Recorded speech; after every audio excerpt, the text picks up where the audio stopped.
Hello and welcome. I am Pranay Upadhyay and you are watching Namaste World, your daily window into the biggest stories shaping India and the world. We begin in South Asia. India's US tariff relief sparks hope, but Bangladesh's zero-duty clause could redraw the textile battlefield.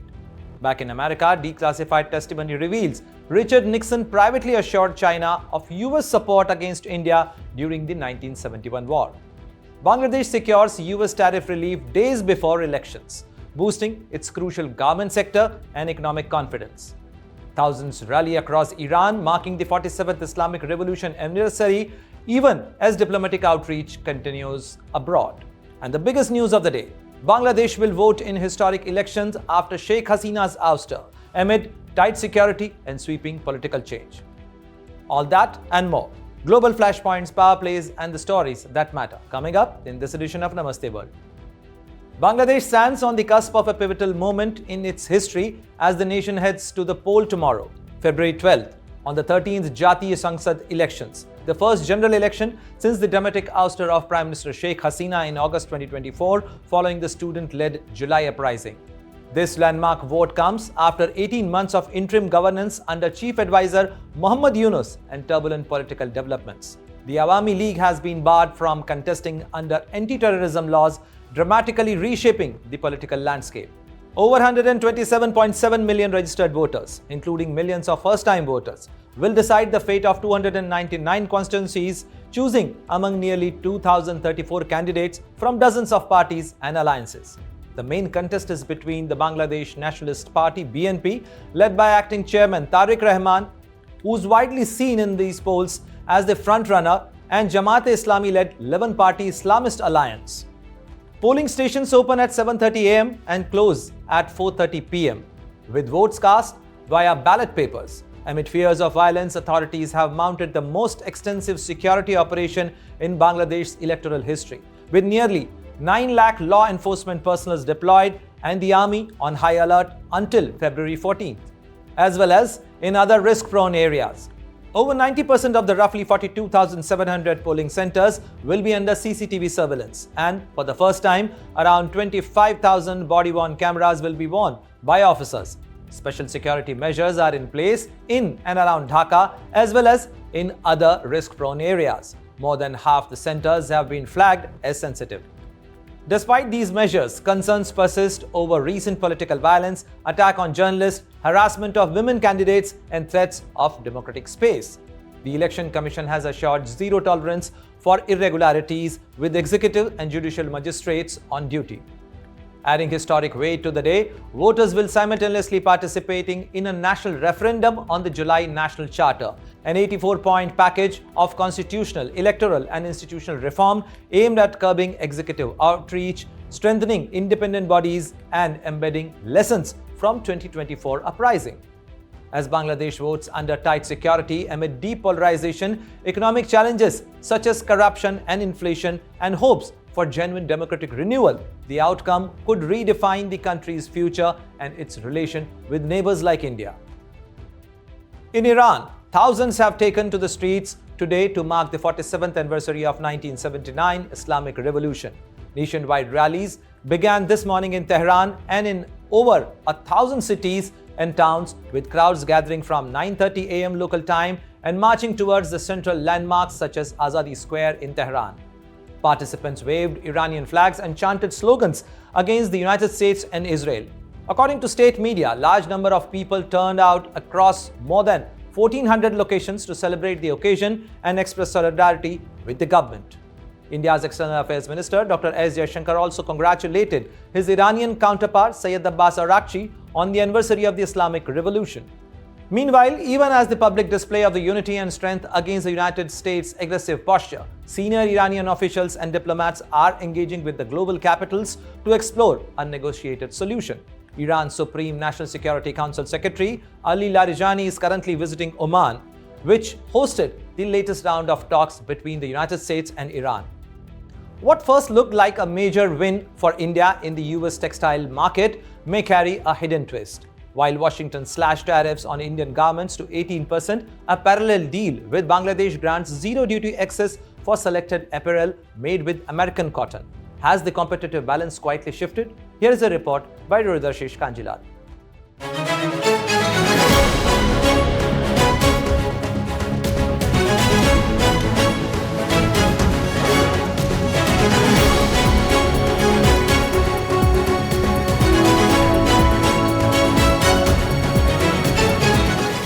At first glance, it looked like a win for India.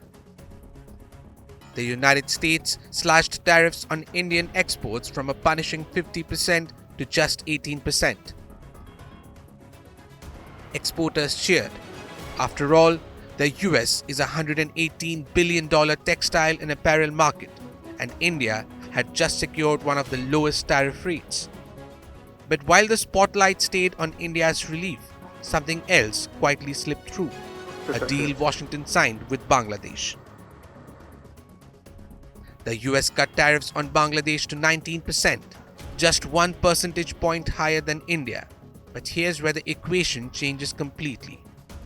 Under the new US-Bangladesh trade deal, certain Bangladeshi garments will enter the US market at zero duty, provided they are made using American cotton or man-made textiles.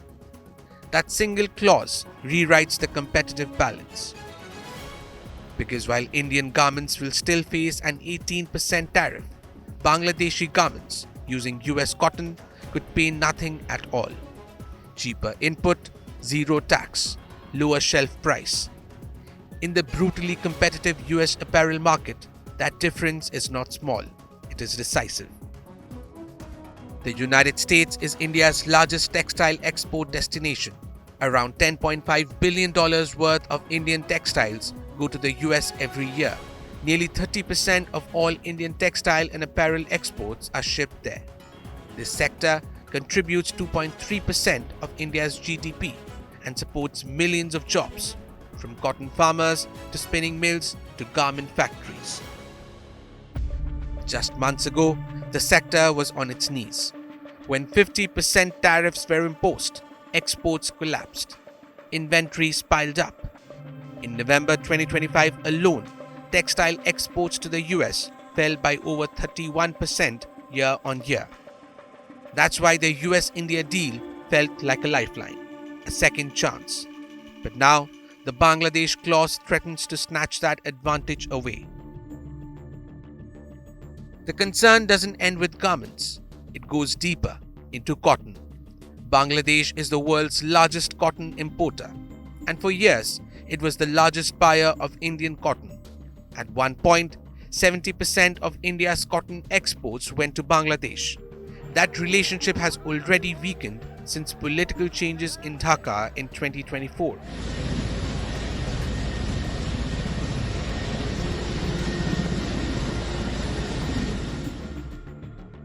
Bangladesh diversified its cotton sourcing towards Brazil and West Africa. Now, with zero tariffs tied to American cotton, Bangladesh has a powerful incentive to shift even more decisively towards the US. India may have won a tariff cut, but Bangladesh has won a structural advantage. The final US trade deal is yet to be signed. New Delhi has room to push for fairer terms, diversify export markets, and strengthen domestic manufacturing competitiveness. Because global trade is not static, it shifts, it adapts, and nations that respond quickly shape the rules of the game. With Sheikh Hasina, Bureau Report, India Today Global. Declassified testimony from former US President Richard Nixon reveals that at the height of the 1971 India-Pakistan war, Washington privately assured China it would back Beijing if it attacked India. As Cold War tensions peaked and Bangladesh emerged, how close did South Asia come to a far wider war? Here is a report by Harsh Mishra. I am not suggesting that America should be the world's policeman.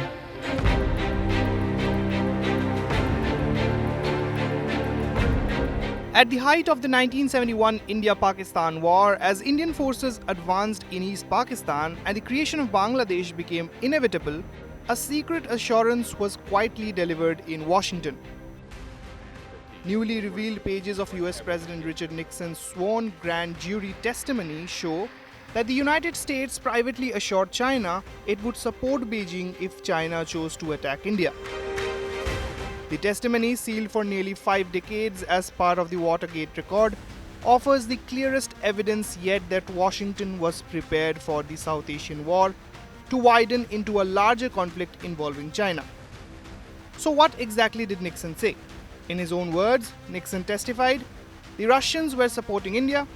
Nobody was supporting Pakistan because there was an embargo on the shipment of arms. But we were giving moral support to them, and also we gave to the Chinese an assurance privately that if India jumped Pakistan and China decided to take on the Indians, that we would support them. He emphasized that this was my decision, not Kissinger's. The geopolitical backdrop was deeply shaped by Cold War tensions. Earlier in 1971, India had signed a treaty of friendship with the Soviet Union. In Washington's view, New Delhi was aligned with Moscow. Pakistan, despite its military's brutal campaign in East Pakistan, was considered strategically indispensable because it had served as the secret back channel for Nixon's diplomatic opening to China, which would culminate in his 1972 visit to Beijing. Nixon said the US felt a great obligation to Pakistan and feared that abandoning it would damage US credibility with China. On the ground, the war was triggered by a humanitarian and strategic crisis. After Pakistan's military crackdown in East Pakistan following the 1970 election verdict, millions of Bengali civilians fled into India. New Delhi initially sought international pressure on Islamabad. With the US and China backing Pakistan, India signed a treaty with the Soviet Union in August 1971 to secure strategic cover. Military action followed only after Pakistan's preemptive airstrikes on December 3rd. The war in the east lasted just 13 days, with Indian forces alongside the Mukti Bahini securing the surrender of Pakistan's Eastern Command in Dhaka on December 16th, leading to the creation of Bangladesh. China, despite the private US assurance, did not intervene militarily. So why were these pages kept secret?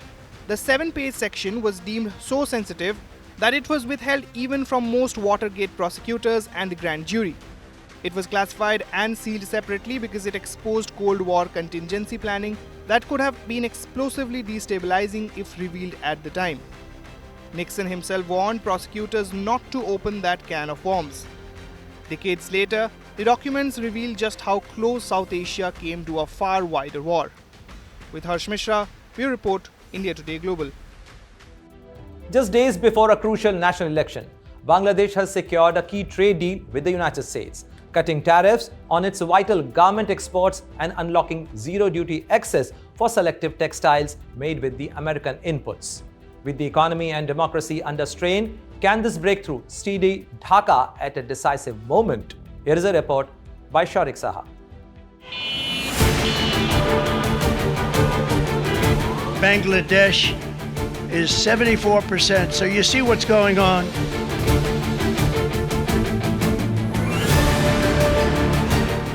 Bangladesh has secured a major trade breakthrough with the United States, just days before the country heads into a crucial national election. Washington has agreed to cut tariffs on Bangladeshi exports to 19%, down from 20% under a new bilateral trade deal. It may sound like a small reduction, but for Bangladesh's garment-driven economy, it is a significant relief.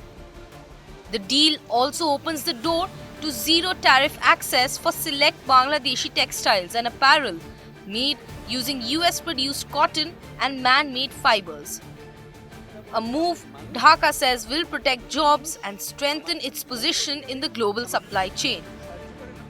The garment sector is the backbone of Bangladesh's economy. It accounts for more than 80% of export earnings and employs around 4 million workers, most of them women.